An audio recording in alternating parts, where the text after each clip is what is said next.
Good knife skills will make you better, faster, and safer in the kitchen. It's not uncommon for people to feel intimidated by their chef's knife, and I get it. But if you follow these tips, you'll be a pro in no time. I'll show you how to hold and move your knife and how to hold the food. Before we get started, you need to have a good setup. Start with the cutting board right in the center of your counter. I have 2 bowls here, one for garbage and one for finished foods. I keep a towel and a scraper handy so I can keep my board and my knife clean. If you're right-handed, you'll work from left to right, and if you're left-handed, just flip this setup around. The most important thing to start with is the way you hold your chef's knife. Instead of gripping the handle, pinch the heel. I put my thumb on this indicator and then wrap the rest of my fingers around the handle. Holding the knife this way gives you the most control, balance, and strength, so you stay safe as you cut. Now that you've got your grip down, let's practice the rock slice.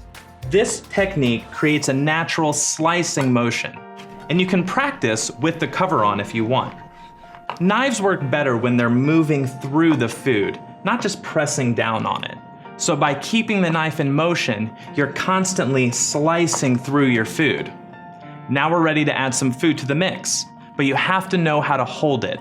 The way most people cut food, they keep their fingers right next to the knife, and that's what you want to avoid. So I use the claw grip. It keeps your fingers away from the blade and lets your knuckles act as the guide for your knife. So your fingers move slowly backwards and your thumb acts as an anchor. So let's put it all together. Start by creating a flat base for your food so that it stays put on the board. Hold the knife with the pinch grip and hold the food with the claw grip. Now, keeping the knife in constant contact with the board, start slowly rocking your knife in a circular motion. Once you get comfortable, you can speed up, and eventually you'll be cutting like a pro. So the next time you're trying to get dinner on the table, take a moment, think about where your fingers are, where your knife is, and these tips that'll help you stay safe.